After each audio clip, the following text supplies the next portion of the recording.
Dalam hidup ini, tidak semua orang ditakdirkan untuk menjadi raja. Tapi setiap orang bisa belajar menjadi pemimpin, minimalnya buat dirinya sendiri.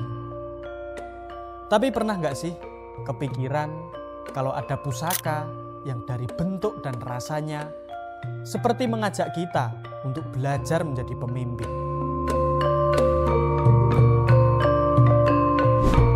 Bukan pemimpin yang suka nyuruh-nyuruh, tapi pemimpin yang bisa mikir jernih, mengerti rasa, dan tahu kapan harus ngalah dan kapan harus tegas. Ada satu pusaka yang sejak dulu cuma dimiliki oleh kalangan tertentu. Bukan karena harganya, tetapi karena isinya. Konon, ia menyimpan cerita dari dalam keraton. Cerita yang tidak ditulis tetapi diwariskan. Lewat bentuk, lewat pamor, dan lewat laku. Dari luar mungkin kelihatan seperti keris biasa, tapi kalau kita duduk diam, melihat lebih dalam, seperti ada rasa yang berbeda. Ada getaran halus, tetapi tidak bisa untuk diabaikan. Pusaka ini memang tidak dibuat untuk semua orang, tapi siapapun yang bisa memahami isinya bisa belajar tentang banyak hal. Seperti soal hidup, soal sikap, dan soal bagaimana cara menjadi manusia yang punya arah.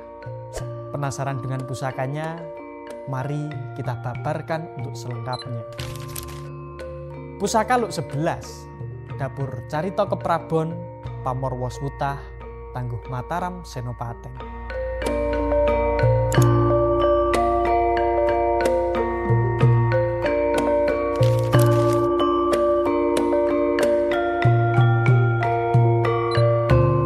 Dalam budaya Jawa, cerita Keprabon merujuk pada kisah-kisah yang lahir dari lingkungan keraton. Cerita tentang raja, tentang pemimpin yang adil, bijaksana, dan penuh dengan laku. Ia bukan hanya sekedar sejarah, melainkan juga sumber ajaran moral, falsafah hidup, dan teladan laku utama dalam membangun tatanan masyarakat. Ketika nama ini disematkan pada sebuah dapur keris, maka sesungguhnya ia menjadi lebih dari sekedar bentuk. Carita Keprabon menjelma sebagai pusaka yang membawa pesan luhur dari dunia keprabon. Dunia yang tidak hanya berbicara tentang tahta, tetapi juga tentang tanggung jawab. Dunia yang mengajarkan bahwa menjadi pemimpin bukan soal memerintah, tetapi soal menuntun, mengayomi, dan memberi teladan. Luk 11 pada bilah ini melambangkan lika-liku kehidupan dan pelajaran batin seorang pemimpin. Tidak lurus, tidak mudah, tapi penuh dengan makna. Setiap lekuknya adalah catatan langkah. Tiap goresannya menyimpan kisah tentang tekad dan laku hidup yang dijalani dengan penuh pengabdian. Manusia sejatinya adalah pelaku dalam panggung sandiwara kehidupan. Kita semua sedang memainkan peran masing-masing dalam lakon yang sudah ditulis oleh Sang Maha Pencipta.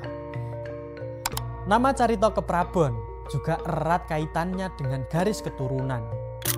Dahulu hanya mereka yang berdarah biru, kaum bangsawan atau priai keraton, yang diperbolehkan memiliki keris dengan dapur ini. Karena pusaka ini adalah cerminan nilai-nilai luhur yang harus dijaga dan bukan sekedar untuk dimiliki. Disandingkan dengan Pamor Woswutah, pusaka ini menjadi semakin erat maknanya. Woswutah atau beras yang tumpah dari tempat penyimpanan karena terlalu penuh adalah sebuah simbol limpahan rezeki, kemakmuran, dan keberkahan.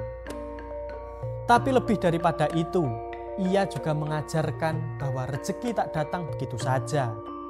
Ia lahir dari usaha, dari keteguhan hati yang tak goyah oleh rasa lelah. Pamor ini menjadi pengingat bahwa hidup adalah proses, dan setiap proses jika jalani dengan tulus akan menghasilkan buah yang melimpah. Bukan hanya untuk diri sendiri, tetapi juga untuk orang-orang di sekelilingnya. Dalam hidup ini tidak semua orang akan menjadi raja, tapi setiap orang bisa belajar menjadi pemimpin. Setidaknya memimpin bagi dirinya sendiri.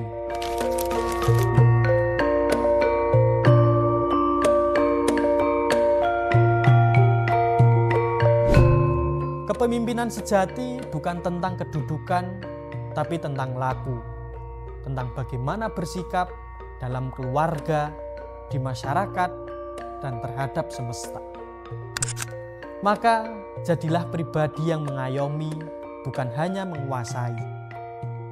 Sebab pusaka yang paling luhur bukan tentang tersimpan di dalam warangkanya, tetapi yang tertanam dalam laku dan budi pekerti kita setiap hari.